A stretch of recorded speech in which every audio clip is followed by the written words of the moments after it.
I mean, Andre, what just went into your decision? I know you talked about it a little bit on your podcast, but can you go a little bit further on like when did you actually come to this decision? And how much did like Kuminga, Steph, and Draymond, like how were they pushing you to make this decision or come back? I don't know. I mean, it was essentially, what I said on the pod, and, they had been talking to me a few times this summer, and we always keep in touch. So I think we were keeping a little bit more in touch, but not really necessarily about basketball, but really about just enjoying the summer and kind of what we just accomplished, because the way information travels so fast now it's like you almost forget what we just did. Like we're still the champs, and it runs all the way until we're not the champs. So, I mean, I don't know if it's 300 days or 600 days, but, just basking in it because, when you're going to look back like 25 years from now, you're going to wish you embraced it a little bit more. Steve said you basically had retired and they made a final push. I was wondering, you've been playing basketball like all of your life, yeah. Right? What are the emotions when you make a decision like, I'm done? Was it more difficult than you thought, or was it easy because it's been so long? No, it was a little bit of a roller coaster because I had a lot of stuff going on this summer, and I had a productive summer, and so, I had jumped back and forth like 2 times, and it's literally exhausting to jump back and forth. Like, all right, I'm in, and then I had worked out like 2 times, like hard, and then I was like, for what? And then I went back to what I was doing, and I was super busy, so it wasn't like I had idle time. So it wasn't too bad because I was so busy, and then it was just like, all right, just add something to the schedule, and it really got down to like the wire because I don't even know how I was going to reveal it because I really didn't know, and I got on the Peloton like 2 times last week, and then I was like, oh, I ain't in that bad of shape, so. And then my son's getting older. He's my height now, so I had been showing him some things on the court, so that stuff never leaves. But then, like, once you're back on the court, you're back on the court, and it's almost like, I was here yesterday. You said that you didn't really want the UD program. What's different from what he does and what you want to do for this team? No, it wasn't necessarily like a knock on him because what he does is, like, I've seen him work, and he actually puts in more work than some of the other guys that are playing a lot. You know what I mean? Like, he's in 2 hours early every day. He works out before he gets to the gym. Then he does everything the team does. So he's actually still capable of playing. I just, I have an actual other business that I actually have up and running. And so it's, I don't have the luxury to, be able to, stick around a little bit. Like, once I'm done, like, I got to go over there, and I have to get to that. And so I think that's what like Steve understood. Steph definitely understands it because he sees it. Draymond sees it as well. And, I got it held off at bay for a little while longer, but at some point, like, I got to go full time over there. Have you, in your own mind, at least sort of have an idea of how much you'll need to back off in terms of games and stuff? Yeah, I think that was something that I haven't spoke about as much, but that was probably the largest factor. Like, I actually sat down with Rick. I don't even know how to say Rick's last name. Celebrini. I should know this. I see him every day. But with Rick, he actually sat down and he kind of mapped out a plan. And had he not mapped out that plan, I wouldn't have been as comfortable. And it made perfect sense. And he and I have been through a lot in terms of like injuries and, with KD and this thing and that thing and just seeing the other guys. And, we had Clay been out for 2 years and he's dealing with that. So he's seen it all. And then he was an athlete himself. So he had a really good plan that I think that's what kind of sealed the deal. Can you help us understand, like, what happens to, the body of an athlete? I mean, from our side of the table, you look fine, but it looks like you can play, but you obviously have to manage that. What happens when you get to this young age of yours? Yeah, I mean, you just, like, last year was a perfect example. Like, I started off so fast out the gate. Like, I was really good, and I was playing really well. And then I even had practices. Like, I remember one practice, Draymond was like, Andre Iguodala is picking us apart. Like, what the hell's going on? Like, I had some really strong days, and they were early on, and then I had, like, major setbacks because, you log in a larger load on the body, and then it's just not recovering as fast. So now, Now you're trying to fight it out as opposed to just, it's December, so take a week off as opposed to taking half a day and then jumping right back in and it just started to compound on top of each other. And once you get there, it takes that to get a bulging disc, or it's like that where the knee swells up and you got to get it drained 4 or 5 times. And each time you get it drained, it takes longer to get back, and then things you just can't predict. Whereas to now, we kind of have a better plan as, like what's the most important part of the season, and then taking it slower. Like we had the luxury with, some of the way the young guys are playing. We had some really good signings in the offseason with Dante, with Jermichael. Moses is looking really good. Obviously, we have high expectations for Kuminga. So, we have some pretty good depth that we can really, we don't have to put too much pressure on Steph, Clay, Wiggs, and we'll still be fine. So it's looking like our second unit is a little bit stronger, and that's not a knock on what we had, but I think we had to, like, before games last year, we would say, all right, we need Steph to be Superman tonight, and I think we don't have to rely on that as much, and he's still going to be him, but I think that's going to be an added luxury for us. Was how you ended the season, like the availability in the postseason, was that motivation to come back again, or was that more? Not really. It was tough going through it, but then, you look back, you take a couple of steps back, and, from the perception of not being in it and letting time pass and then just kind of seeing how we won a championship, it all kind of goes away, and then you're fine with it. So, but there is, the competitor in you that wants to, end on the court and being productive. But Father Time always wins. You mentioned sort of the thought process that you went through personally to coming to this decision. How much were you getting text calls from your teammates like Steph or Kuminga and others? Yeah, like I said, it really wasn't about basketball when we were kind of communicating. Every once in a while, but it was more like it was joking. And but it was more about, guys were exploring the world. Clay had a really good summer, being on his boat. And then, the ESPYs was a good time. Steph he had a really good long vacation, and, he had an amazing golf tour that was really dope to see, what he's doing for the community and for young African-American kids. So, we all had really productive summers, and it was just more or less keeping up on, how can we help one another, or just really embracing what we're all doing and, just enjoying life. So that conversation didn't come up too much. Was it at all a factor, someone who always cares about players and the next generation? Are you thinking about maybe it's good for them to see you manage these kind of 2 careers as opposed to maybe you not playing and managing the careers, or something about them seeing you handling both businesses that might be helpful? It's both sides. There's a gift and a curse to it. I took Loon to a software conference, and there was a lot of conversation, and after like an hour, I said, I'm going to take a nap. It's like, we just got here. We got like 6 hours to go. He's like, I can't do all this talking. This is just a lot. But, so it's that side where, you're going to put that same energy you did on the court, you apply it to something else, you're going to have that success, but it takes that much attention to detail. So he has the wherewithal to succeed in whatever he does, and I just wanted to show him something different, and it was a really good experience because he got a lot from it. But most of the younger guys, they don't quite get it. But when you sit down with them and you kind of walk them through certain things, they start. I saw Moses Moody at Dreamforce, and he has a friend who's into STEM and is into coding, and he started a company. And Moses is going to be one of those guys I think is going to have some success and has a really good understanding of how to connect with the community, especially the one that we have here in the Bay.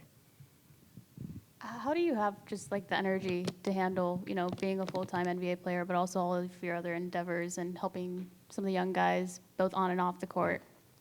Yeah, I really don't, but because something always falls off, and you're just trying to keep things together. But I think it's about putting the right system in place and being efficient with your time. I think that's the biggest thing. I take notes more than ever now, and then you have like just networking and understanding what networking really means. It's not just knowing people and having numbers stored in your phone, but you have a list of, I have a list of 200 people, where it's just like, all right, I got to contact these folks 3 or 4 times a year, and then having everyone has their team, everyone has their friends. You have an agency, like, are they really providing value, because they can help you kind of set that schedule out and being just really efficient. So from the time I wake up to the time I go to bed, there's not a minute that's wasted. Andre, as someone who has a lot of things going on off the court, how do you feel about, or what do you think of how Steph handles all of his obligations, all the demands on his time, especially during the off season? Yeah, I tell people that all the time. You know, it's pretty amazing how he's one of those guys that's very efficient with his time. And then he's really good at I think he's good at taking time off, and, he'll go see the world, and he'll really experience the world. That's one thing I kind of missed. Like, I was traveling the world but playing basketball, and so, it kind of restricted me from going to see a historical place or getting a tour guide and really getting a history on something. And I've been trying to do that better as of late. But Steph's really, it's just incredible. I think it's a testament to who he is, but at the same time, kind of how he was raised. He saw it with his pops, and he has a good balance of, like, fame isn't as much of importance, for guys who have never seen it. We thinking we just got to get the most of our career, get the most money, sell shoes, things like that. I think he understands that there is a balance there, and he's done a good job so far. Not to say that he's still working towards being more efficient with how he does things. You mentioned really wanting to cherish the little things this season, whether that be the bus rides, the plane rides, going to Oshaval in Chicago, though I would argue Little Bad Wolf has a better burger. Bad Wolf. Little Bad Wolf. Little Bad Wolf. Yeah. All right, I'm on it. There you I don't go. know. That's Little Bad Wolf. All right, Write it down. Yeah, I got you. But what specifically are you just looking forward to this season?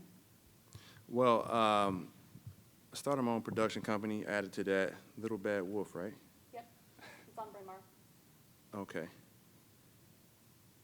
And I think with that, just, in the league, they always tell you, once it's over, and the way people view you as a current NBA player as opposed to a ex-NBA player is a totally different experience. You may not be able to get access to some of the same opportunities, or some of those doors may close. So, with the production company, with the podcast, like using the league as a way to, leverage the league and making sure I make those connections and kind of, using that as a trampoline to take that off, help that take off.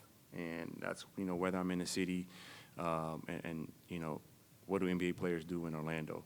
You know what I mean? Not a knock on Orlando, but, just everyone sees Disney World. When I'm 38, I'm not going to Disney World. But how do I make the most of my time in Orlando from my perspective? Like, who's a businessman I can connect with? You know what I mean? And then using that experience as a way to create. I'm giving out IP right now, but it's just like, that's one example of, just making sure I leverage. You got some guys in the league who are doing it just in different ways. You got guys in gaming.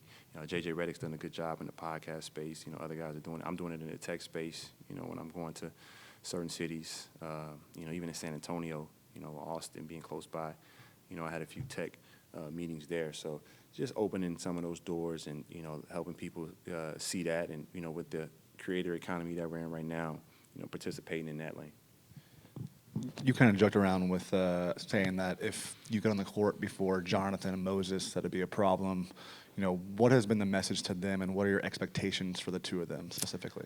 Yeah, I was, kind of a little bit joking because I actually expect to be on the court, but it's just, just kind of helping them understand how cutthroat the league can be, and not to say that, if they don't, they fail, but that's just kind of how the league works. You can have a good year one year, and the next year it can be a totally different type of experience, and you may not be getting the minutes you want, or another guy might come in the fold, a free agent might come in the fold, a trade might happen that comes in the fold, and then now you're out of the loop of what you thought would occur, going into the season. So just being prepared for whatever and keeping them on their toes, because that's more the reality of the league as opposed to the opposite.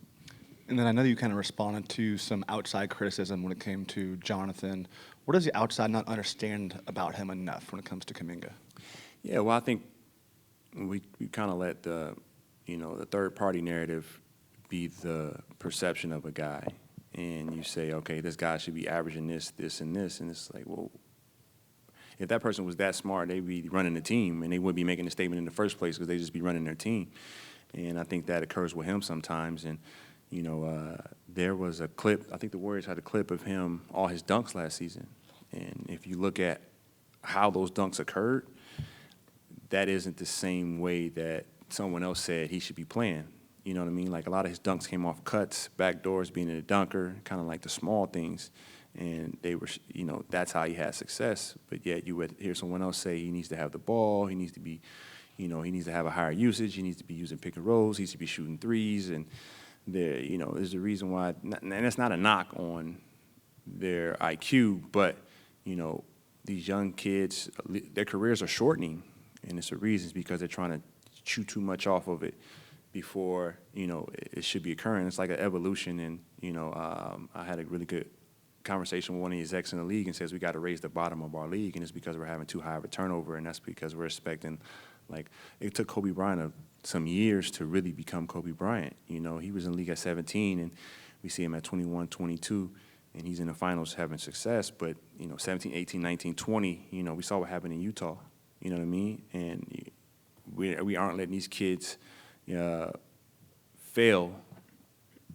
They're failing, and we're just criticizing them and writing them off, and then they don't have the opportunity. Like, we got guys out the league at 21, 22, which is crazy, right? So I think it's just letting them develop, letting them go through, like, actual hardships, letting them go through a rookie raw, as opposed to, you know, he's not focused because he's in a rookie raw. I'm like, no, we all got to go through it. It's just a part of the maturation process for, you know, our young guys.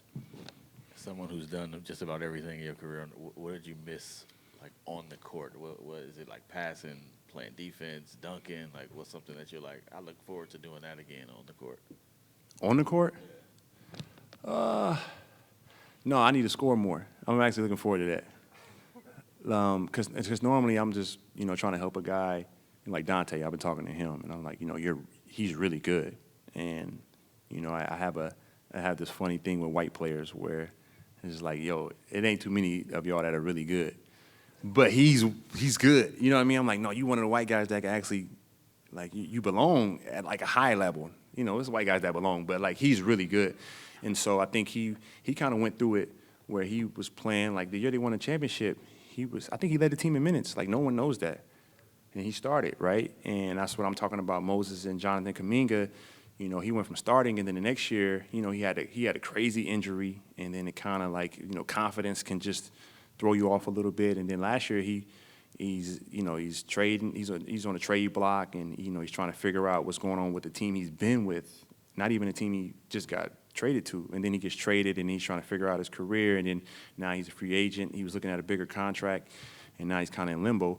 But I think here is a place where he can kind of reestablish himself. Like Jeff Green went through it. He was on the minimum, then he went back up to, you know, he's got a nice sized contract. JaVale McGee went through it. And, like, these are real NBA players that for some reason, the perception, again, kind of, it gets the best of those guys. So, you know, going back to me scoring more, but he's the guy that I'm going to feed him on purpose because, you know, he can do a lot for us. And as many opportunities as I can give him, I am. And it's going to help other guys see what he can do as well. But, you know, other than him and some of my young guys, I'm looking forward to, you know, just getting back on the court and looking to score more.